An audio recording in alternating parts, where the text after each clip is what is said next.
Now, we both know that shopping for a rug can be challenging. You've either got insanely expensive handcrafted rugs or the mass-produced alternatives that won't hold up. But that's where Revival Rugs comes in. Revival's founders didn't want to spend thousands on a new rug, but they didn't want to settle for less either. Revival is a global company with teams in the U.S. as well as weaving regions in India, Turkey, and Morocco. Revival works with artisans to preserve rug-making traditions and pass on this value to you. Eliminating middlemen allows them to remove steep markups, giving you amazing value at incredible prices. And Revival's popular washable rugs have the look and feel of a real rug, so you don't have to sacrifice style for convenience. And my favorite, which I ordered, is the sweatshirt rug, and I also love the stripe rug. So spruce up your space with Revival Rugs. Visit revivalrugs.com/realitylife and use code KateCasey20 for 20% off your first order. That's revivalrugs.com/realitylife, code KateCasey20. One more time, revivalrugs.com/realitylife with code KateCasey20 to save 20%. Vacation season is nearly upon us. I know I'm going away soon, and I'm going to be treating myself to the luxe upgrades that I deserve with Quince's high-quality travel essentials and at fair prices. Like lightweight European linen styles from $30, washable silk tops and comfy lounge sets, with premium luggage options and stylish tote bags to carry it all. And the best part, all Quince items are priced 50 to 80% less than similar brands. Because by partnering directly with top factories, Quince cuts the cost of the middleman and then passes the savings on to us. And Quince only works with factories that use safe, ethical, and responsible manufacturing practices and premium fabrics and finishes. And I love that. My favorite right now, get the organic gauze shirt. My favorite is the base side stripe. Get it in that one. You're going to love it. For your next trip, treat yourself to the luxe upgrades that you deserve from Quince. Go to quince.com/KateCasey for 365-day returns plus free shipping on your order. That's QUINCE.com/KateCasey to get free shipping and 365-day returns. Quince.com/KateCasey. The amazing Kate Casey. Welcome back for another episode of Reality Life with Kate Casey, and welcome back for this Saturday series episode. Jacki grew up in a family where dysfunction was abound. There was always a fight, and often in the front yard, in full display for neighbors. Family holidays were not immune either. It's part of the reason she decided to move to another part of the country as she began to build a life of her own. But unlike most families that endlessly quarrel, her family had not one, but two secrets. More than one relative was a murderer. Norwalk, California is about 17 miles south of Los Angeles. In the 1950s, it was characterized by a blend of residential areas and rural landscapes, including dairy farms. Norwalk saw significant growth and development, dotted with post-war bungalows built for returning veterans built on land that was previously fields. In September of 1956, Betty Parker, age 28, a homemaker, walked into her bedroom to find her husband Thomas, a steelworker, deceased. He had been shot in the head with a .22 caliber rifle. She was pregnant with her sixth child. The next day, the Los Angeles Times front page had the following lead story. One of three young sons kills sleeping father. Tommy, Richard, and Bobby Parker, ages 10, 9, and 7, admitted that they carried out a plot to kill their sleeping father. The boys told of planning to shoot their mother too so that they could run the house themselves. But no attempt had been made on her life. The oldest son shared with police they decided to shoot their father after he reprimanded them for taking ammunition. When they were finally able to find him asleep, Tommy handed a caliber rifle to Richard and said, "On in and shoot," and Richard fired the shot. A fourth brother, Harry, age 4, and 2-year-old sister Charlotte were not in on the plot. According to newspaper reports, they had an unusual knowledge of guns imparted by their father. They could take a gun apart and reassemble it like veterans.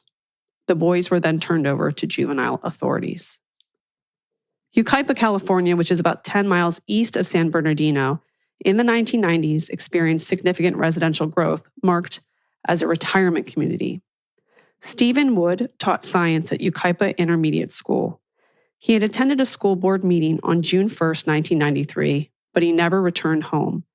2 days later, sheriff's deputies found his truck on Wildwood Canyon Road near Interstate 10 and a dead dog in the driver's seat with its paws taped to the steering wheel.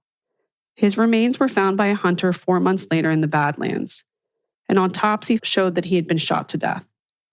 In April 1994, detectives arrested 6 people, 5 males ages 16 to 22 from Northern California, and a 39-year-old Moreno Valley woman who was the mother of one of the boys. Investigators said that she drove her son and his friends to a Yucaipa area rest stop with the idea that they would steal a car. Their carjacking attempt failed, even though the driver was shot and wounded. The young men went on to find Wood in his classroom and killed him after kidnapping him, according to investigators. All 6 either pled guilty or were found guilty and sentenced to prison. Now, the murder of Stephen Wood, a Yucaipa intermediate school teacher who was kidnapped and killed in 1993, was featured on Investigation Discovery's true crime series, Stolen Voices, Buried Secrets. Jacki's aunt is the one that helped her cousin cover up the murder. Here is my interview with Jacki. Welcome to the show. Thank you. Thank you for having me. Okay, first tell me a little bit about yourself and where you grew up and a little bit about your family.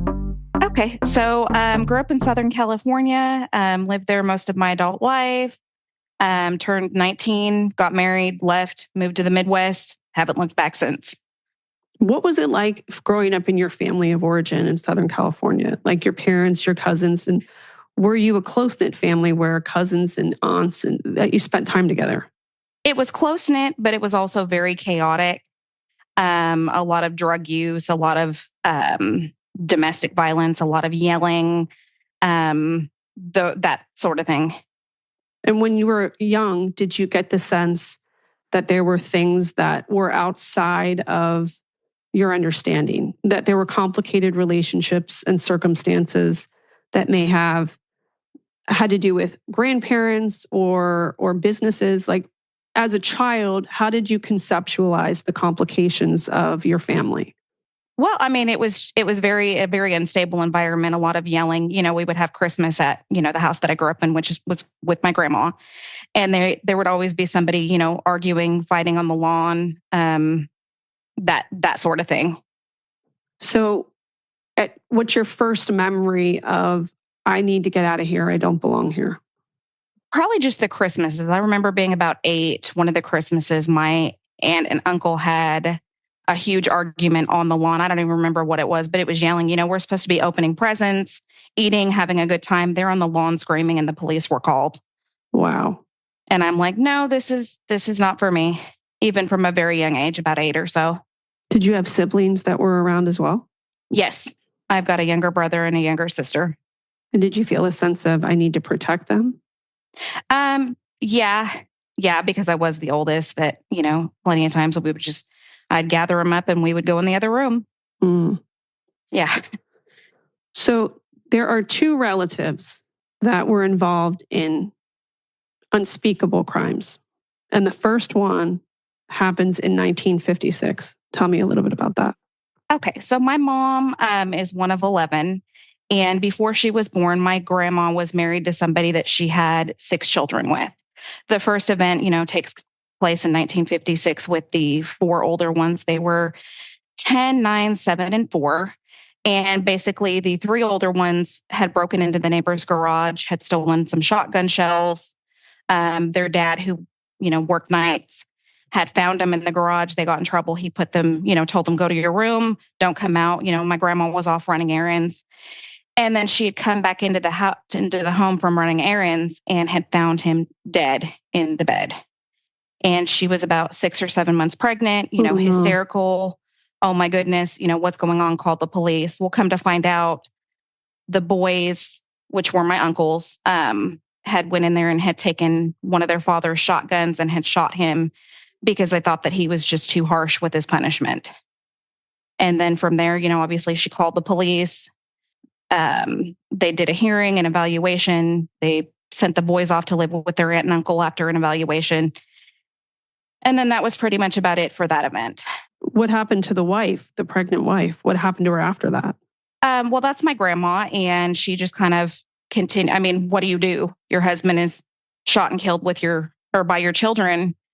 You just kind of move on. She's pregnant at the time. And that uncle actually was born a couple of months after this event. So your grandmother is heavily pregnant with another baby. Yes. Her husband has been murdered. Yes. 3 of her sons are responsible for that. Yes. And how many kids are also in the home with her at that period of time? 5. They were 10, 9, and 7, which were the 3 that were responsible. A 4-year-old who was also in the home at that time. And then my aunt, who was about 2. And then she was pregnant with the one that she was pregnant with. Did anybody in the family ever talk about how the body was found, where the other kids were in the house? What happened in the immediate aftermath of the shooting? Obviously, she walked in, she had found her husband, he's supposed to be sleeping because he worked nights. And she had walked in and had found him like shot in the head in his bed. And the boys, I guess, were hiding in their room.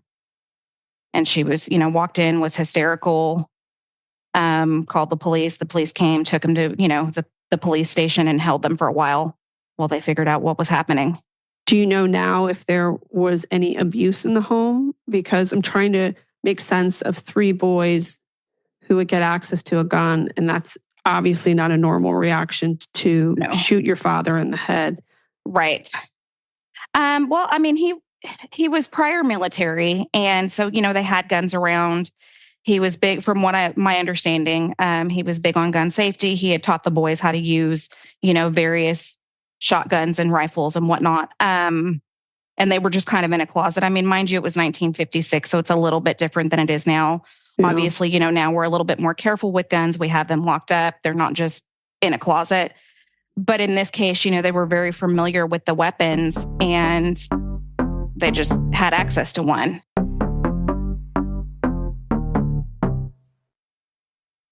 There are so many things in life we just never get around to. Taking up that hobby, cleaning out the garage, the little things that don't really make huge differences in our lives. Yet, there's one thing that most of us have probably been neglecting that can have a huge impact on our family's future. It's life insurance.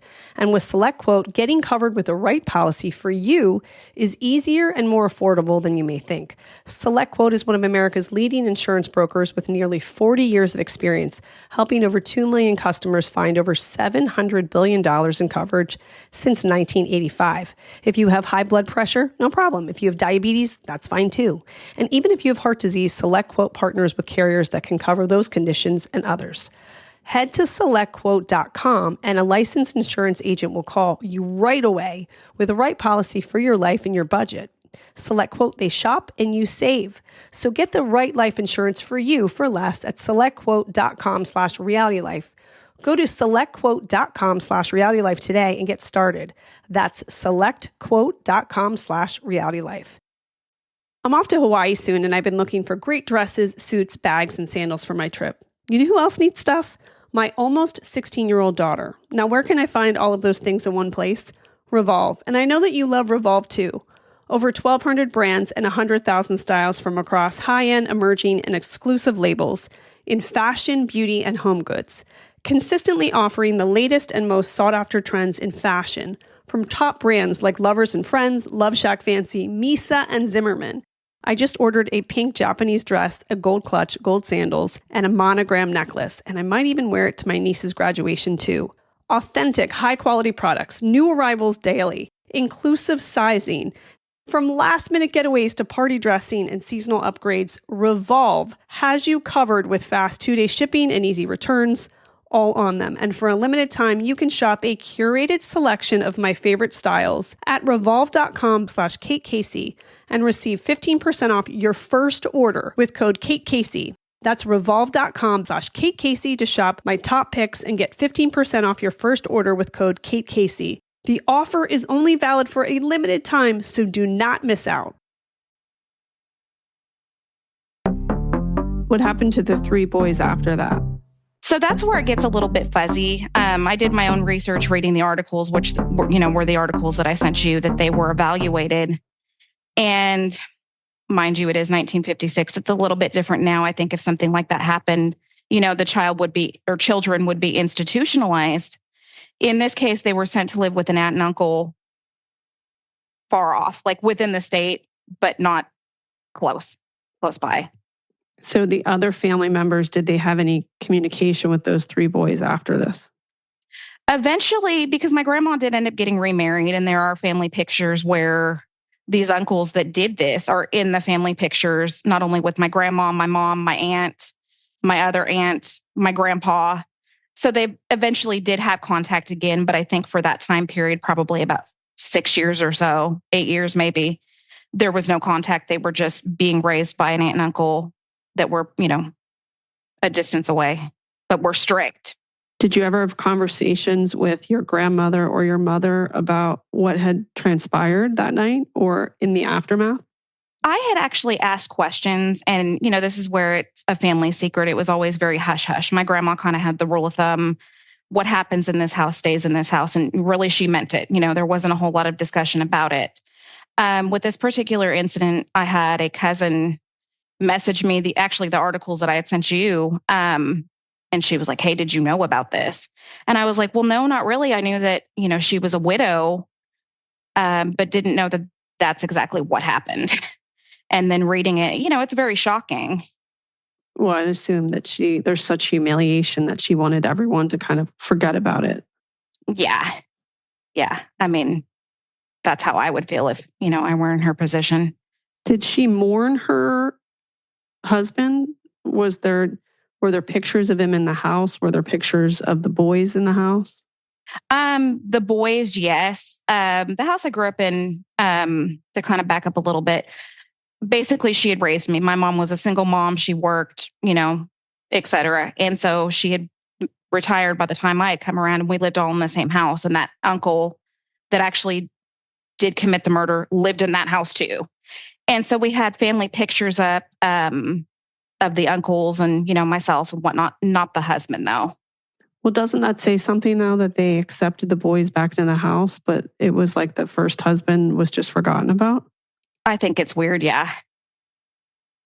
I think it's very weird. Yeah.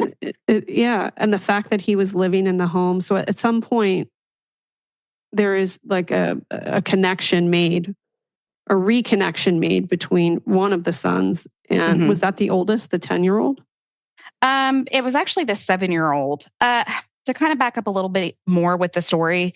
So they were questioned by the police and they denied what happened. Probably, I think one of the news articles said about 6 hours that they were questioned, and the story kept changing. And then it finally came out that the 7-year-old, they kind of told him, you're going to go in there and you're going to shoot him. Well, they didn't say shoot, but that you're going to take care of dad because he's, punishing us. And he went in there and was going to shoot him and then came back out. And then the 10-year-old had went in there and placed the 7-year-old's hand on the shotgun and made him, pull the trigger. Oh my gosh. So, yeah. And was your family the kind of family where you don't talk about stuff? Yes. Yes. Just like my grandma said, what happens in the family stays in the family. We don't talk about it. And also, I mean, it was a different time. She was born during the Depression. All this happened during the 50s. Things are much different than they are now. Well, how do you think that it forever changed the trajectory of maybe your mom's life? Well, and I mean, I think about that. So another thing that was mentioned in the article is they were planning to shoot my grandma too. Like they were upset. They, thought that they were being treated unfairly. They were going to, shoot her too. It just so happened that she was out, away from the home and had taken my aunt, who was a baby at the time. There's a possibility that had something been different, I may not be here. My mom may not have been here. She may not have ever met my grandpa. Could not be here. And then what about your grandmother? Did you ever get a sense of how her life was forever changed? Did she become even more private? Was there a part of her that was completely shut off? Yeah, she was very private. She would tell me stories about her childhood. They had a little farm. Her parents had a store. They'd immigrated from Germany. Those stories. But as far as everything that happened from the time that she was married to the first husband until she got married to my grandpa, there's kind of a gap in there that she just never talked about it. I'm still in disbelief there were no pictures of her husband. Nope. Not a single one.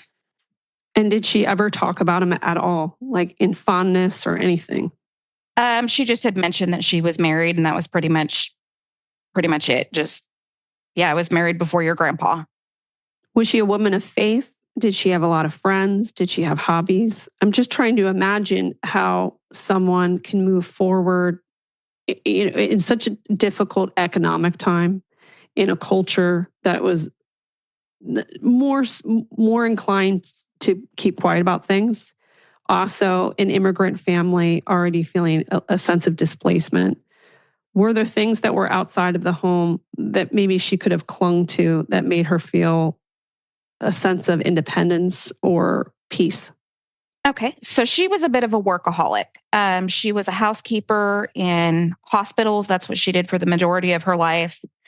She took in ironing. She took in sewing. So that kept her pretty busy. And then obviously she had a house full of kids that at one point or another, a house full of kids that she was busy with them. So 11 children in under how many years? So she had 8 in total. When she married my grandpa, she had the 2 more. She had the 6. And then when she married my grandpa, they had the 2, which were girls. And then he and her had divorced. And then he went on to have 3 more. So a total of 11 cumulatively, but not 11 from her, just 8. But still in charge of their care. Yes. Yes. So it's sort of awe-inspiring to think about the life that she led. I'm assuming she's since passed on. Yeah, she's been gone about 15 years. She had cancer and she passed. And yeah. What a life. Yeah. Yeah. Wow. And do you ever talk to your mom about it now or any of your relatives? We kind of have a strained relationship with my childhood and the dysfunction and the, drug abuse and the domestic violence and all that. I kind of have distanced myself and, poured myself into my own children and my career and everything that I do. Yep. Oh, well, that's a good thing. Well, then we have another case within your own family. And this one takes place in June of 1993. Let's talk about that. Okay. So to kind of back up a little bit, the same aunt that was a baby in the previous story is who this concerns. She, also took place in Southern California and she had 5 children. Her oldest was a boy and he had gotten into, drugs and crime and, burglary, that type of thing. Well, he had come back down from Northern California because she kind of sent him away and he kind of went on a crime spree. He was, basically burglarizing homes and cars and, doing drugs and whatnot. Well, they had come back to where she lived and him and his 3 friends were, kind of taking a walk and they had seen where there was a light on in this high school. And they walked into the high school. Mind you, this was 1993. So things are a little bit different now. Schools are locked down. I don't think that this would happen now. But they, basically kind of broke into the school, saw that there was a teacher working late and told the teacher, hey, will you give us a ride home? Our car broke down, which was a lie. They were just walking around. And so the teacher, being the good Samaritan that he is, he was like, yeah, sure. On the way to taking them to what he thought was their destination, they had pulled a gun on him and they had shot him in the shoulder blade and stabbed him and robbed him and, basically left his car at a rest stop and then dumped the body. Well, they had went to my aunt's house and let her know that, hey, this had just happened. And so she helped them hide the evidence. They had taped a dog to the steering wheel and put a cigarette in the mouth of the dog. Yeah. And, basically the case had went cold. They did eventually find his body. Excuse me. And they had found, stab marks in the clothing, whatever. But the case had went cold. It wasn't until my cousin was, hitchhiking. She had ran away and the police had picked her up and she was like, do you remember that teacher that went missing? I have some information to give you because she had run away. Again, we grew up in a family that it was very dysfunctional, domestic violence, drug use, those sort of things. So it wasn't uncommon for somebody to up and run away like that. And, they had picked her up and, they're interviewing her. And what she had said kind of corroborated what they had found on the body of this missing teacher. They didn't know, nobody else had known. They didn't release that the teacher had been stabbed. And she said, yeah, he had been stabbed. He had been shot. They took his property, what have you.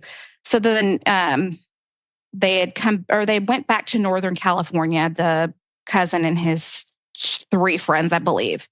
And so they had arrested him and they had confessed. And then my cousin had did 2 years because it was, determined that he was just an accessory. My aunt also had done 2 years because she was determined to be an accessory. And the other ones were sentenced to life in prison. Unbelievable. Yeah, very, very.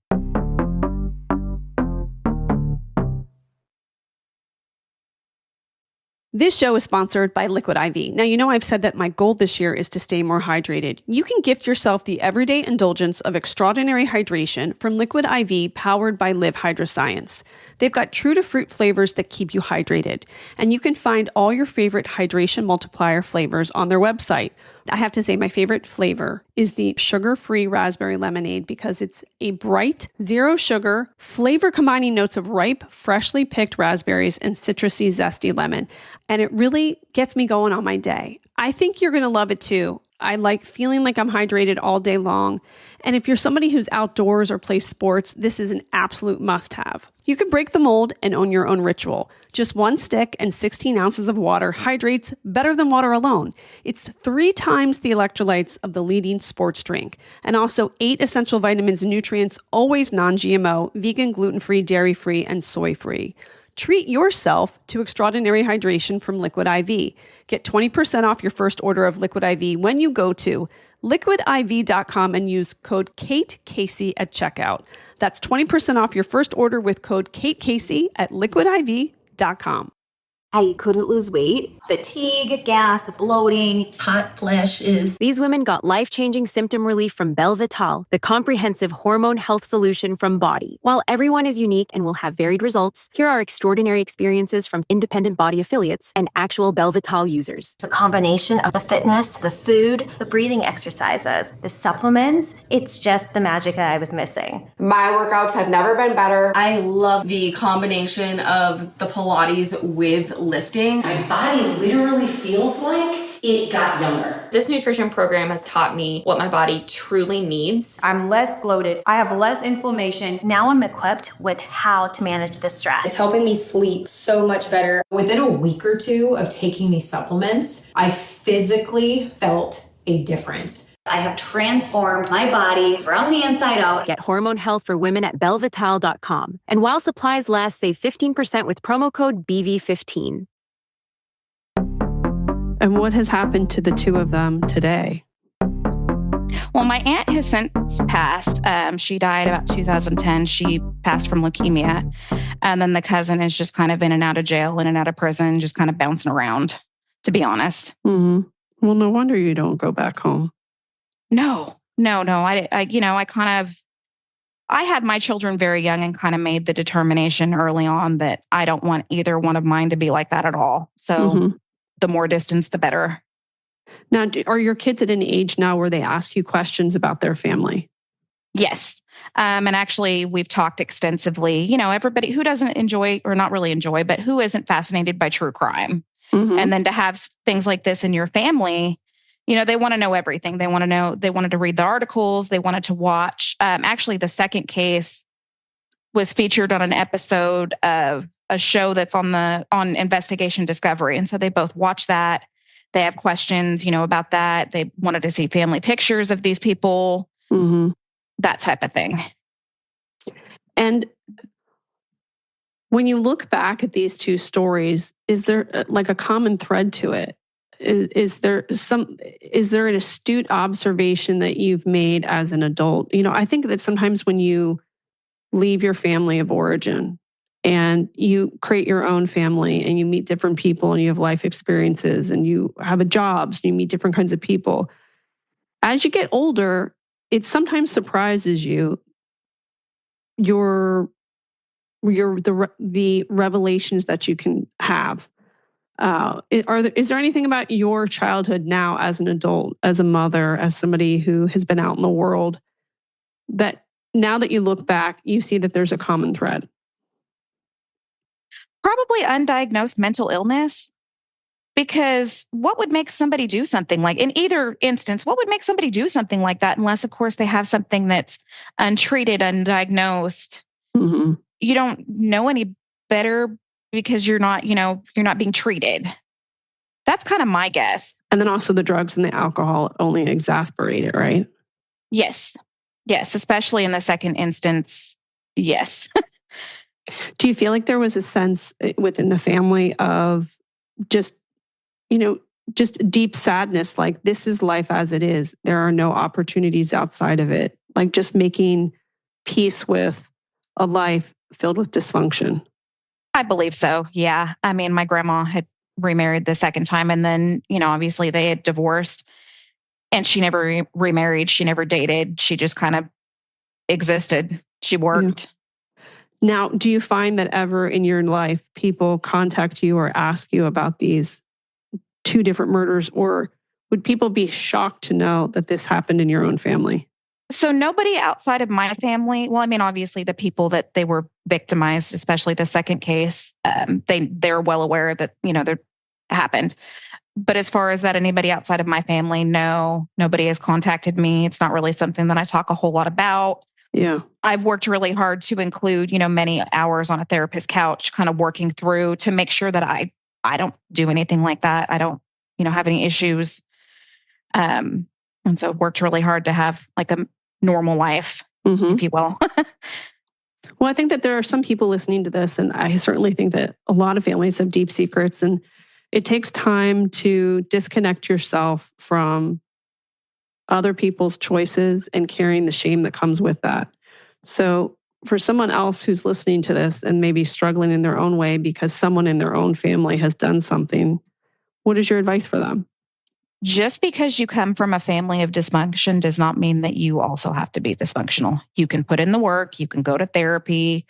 For myself, it was very important to go back to school to get an education. I'm really the only one in my family that has like a bachelor's degree. Like I've continued on my education. So I've worked really hard to distance myself to not be like that just because I came from that. And don't you feel enormous pride for the family that you've created, the children that were thoughtful enough to ask you questions about your family and wanting to do the research and figure out who those people were at that period of time in their lives, and that they don't feel like it's any representation of them or of you?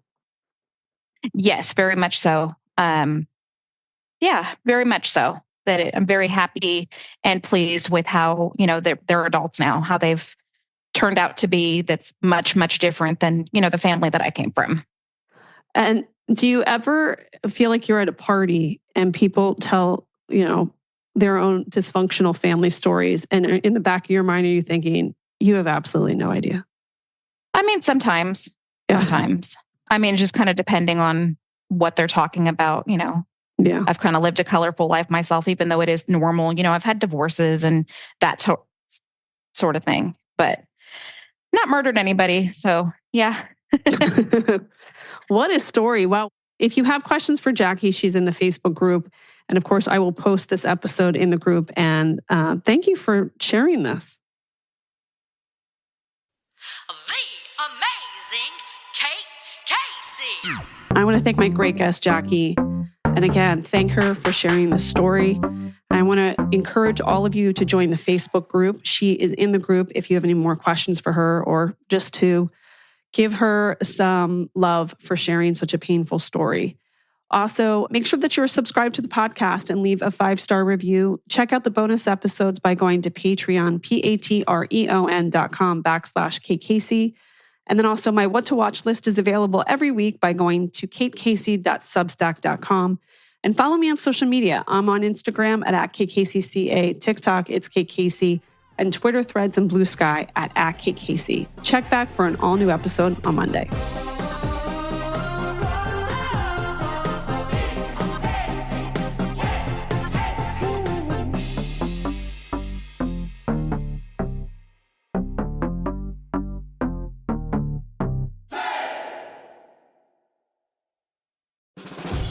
At Jiffy Lube, we car about cars. In fact, we're kind of obsessed. That's why we've been taking care of business with quick quality oil changes and service for over 40 years. And with things like our Carful Vehicle Review, where our experts check, fill, clean, and inspect your vehicle, you'll know we'll car for your car like we car for our own. Jiffy Lube. Car more. Visit jiffylubedc.com to find a Jiffy Lube service center near you.